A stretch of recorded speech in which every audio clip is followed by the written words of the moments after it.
Olá, iremos agora apresentar as relações entre as palavras homônima, paronomásia e polissemia.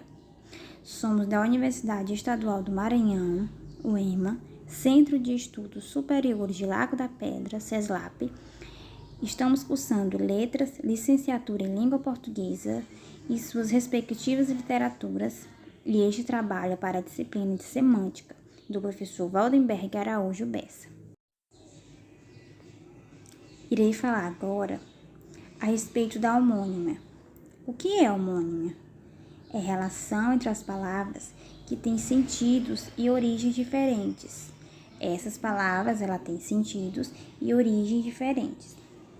Essas palavras apresentam a mesma estrutura fonológica, os mesmos fonemas e às vezes a mesma acentuação.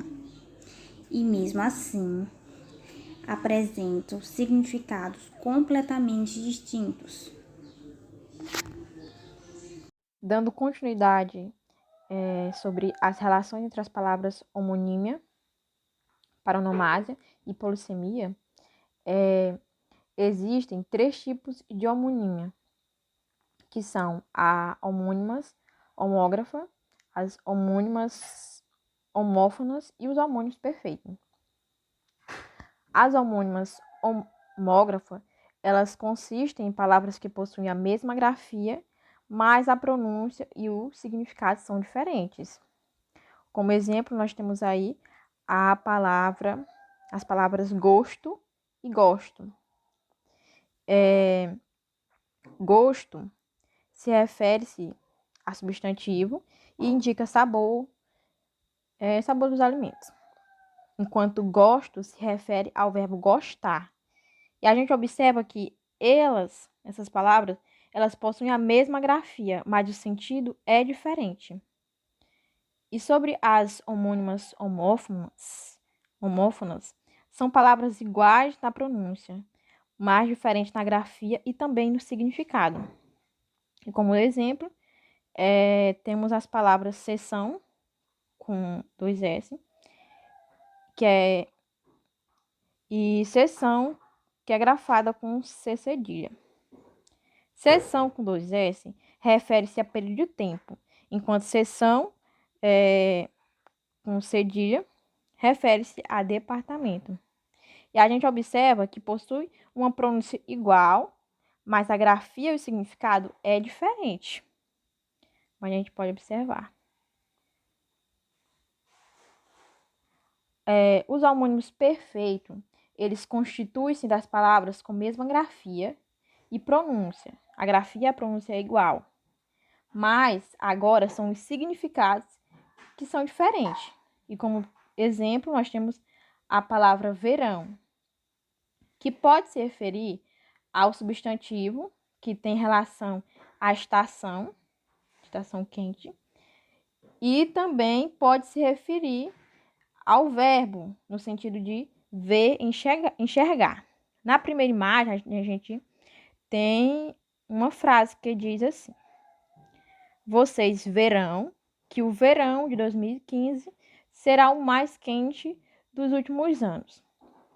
O primeiro verão refere-se ao sentido de ver, enquanto a segunda palavra, verão também, se refere-se à estação, que é o substantivo. E o primeiro verão, que é o verbo, que tem o sentido de ver. Continuidade ao nosso trabalho, agora nós iremos falar sobre paronomásia. O que é paronomásia? É uma figura de linguagem sonora. Nela, os significantes, com imagens acústicas semelhantes, podem ter seus significados aproximados, em um engenho poético ou em um equívoco de vocabulário. Em outras palavras, a paronomásia ela utiliza palavras parônimas no mesmo enunciado, de modo a produzir um jogo sonoro no discurso. Vejamos os exemplos. O volume do som alterou o nosso tom. O uso da paronomásia é utilizado na palavra som e tom. Segundo exemplo, tento tanto, mas tonto me sinto. Terceiro exemplo é uma frase de Antônio Vieira. Em muitas partes, tomba o navio porto a porta do seu dono. Então, paronomásia, ela faz a utilização tanto gráfica como sonora de palavras semelhantes. A paronomásia também ela é muito utilizada em campanhas publicitárias. Vejamos uma bem conhecida: tomou Doril, a dor sumiu. E também ela é utilizada nas artes, como em letras de músicas, poesias e até mesmo em prosas. Mais um exemplo nós temos aqui no Acharme. Na fala do jogador, ele diz o seguinte: perdi o pênalti por causa da grama. Na frase do político, ele fala: perdi o escrúpulo por causa da grana. O humor é feito através da figura de linguagem paronomásia, na troca das letras M e N, ou seja, grama e grana. Mas o que são palavras parônimas? Nós chamamos de palavras parônimas, né? Aquelas que têm significados diferentes, mas o som, a pronúncia é muito parecida, certo? Essas palavras, elas costumam se diferenciar apenas no som, que pode ser de um fonema, de uma sílaba ou até mesmo de uma só letra, certo? Pela semelhança no som, algumas palavras parônimas, elas acabam sendo confundidas por muitas pessoas, como por exemplo, comprimento e cumprimento. É praticamente a mesma pronúncia, a diferença de uma vogal, certo? E só que essas palavras são parecidas, mas elas têm significados diferentes. Como comprimento significa tamanho, dimensão de algo, certo? Está relacionado aí com isso. E cumprimento é a forma, certo? Que você tem de executar algo, de cumprir algo, algum fazer, algum dever, certo? Ou que pode ser também uma saudação, ok? Outro exemplo, cavaleiro e cavalheiro. Cavaleiro é aquele que anda a cavalo, certo? Que conhece a arte de montar. E cavalheiro é um homem da nobreza ou uma pessoa que é educado, gentil ou digno de algo, certo? Temos também outro exemplo, que são aí as palavras pluvial e fluvial. As duas, né, estão relativas à origem da água. No caso de pluvial, a água é oriunda da chuva e de fluvial é oriunda dos rios, certo? Uma observação a se fazer é lembrar que as palavras parônimas, elas não são apenas as que causam dúvidas de ortografia, certo? E sim as que têm o som ou grafia parecidos e significados diferentes. Então, dentro da língua portuguesa, é possível encadear diversos pares dessas palavras parônimas, como, por exemplo, fim e mim, Pedro, pedra, lendo e lento, e dentre várias outras, certo? Agora nós vamos pôr em prática. Temos aí um poema de Carlos Drummond de Andrade, certo? As Impurezas do Barco, que se chama Duração. O tempo era bom? Não era. O tempo é, para sempre. A era da antiga era roreja incansavelmente. Aconteceu há 1000 anos? Continua acontecendo. Nos mais desbotados panos, estou me lendo e relendo. Tudo morto, na distância, que vai de alguém a si mesmo, vive tudo, mas sem ânsia de estar amando e estar preso. Pois tudo enfim se liberta, de ferros forjados no ar, a alma sorri, já bem perto, da raiz mesma do ser. O verso, né, que nós lemos agora, todos os versos, dentre eles tem uma frase que tem uma paronomásia. Qual é essa frase? Letra A, de ferros forjados no ar.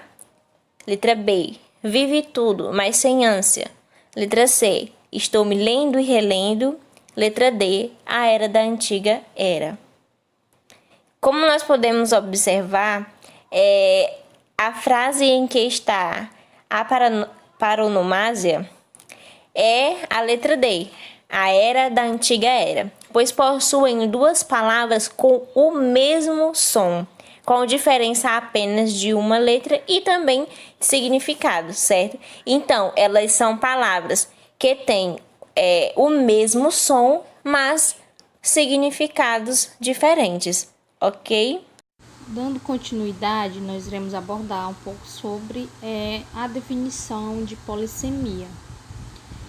A palavra polissemia tem origem no termo grego políssemos, que significa algo que tem muitos significados, ou seja, essa definição ela consiste na propriedade que algumas palavras e locuções ela têm de expressar um conjunto de sentidos diferentes, mas elas preservam a relação entre si.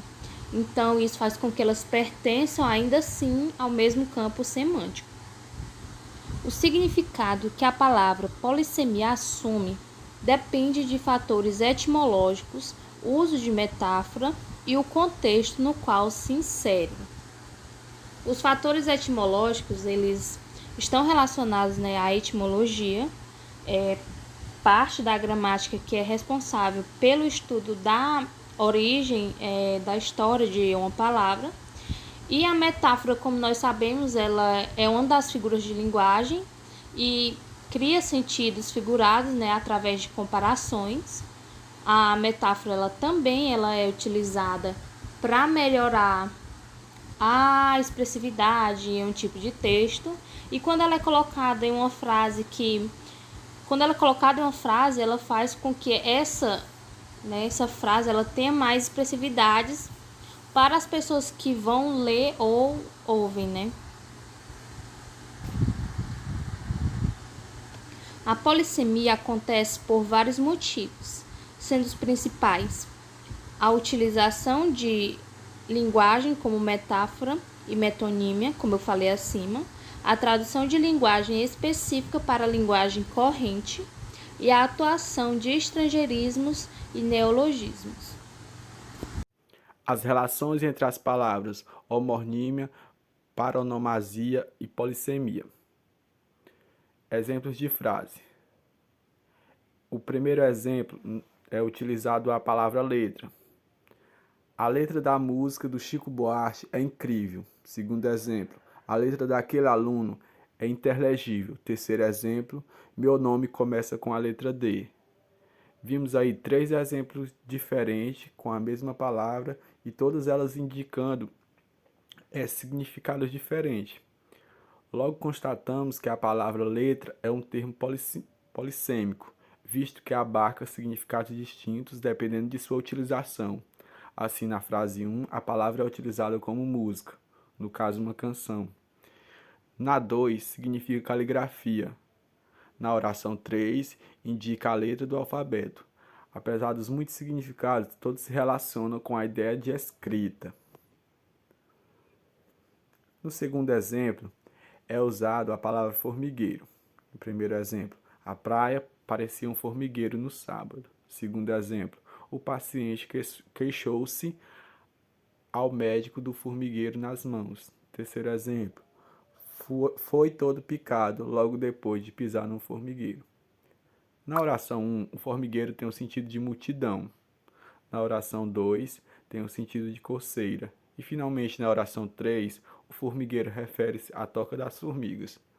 Todos se relacionam com a ideia de multidão. Muitas formigas passando dão a sensação de comichão.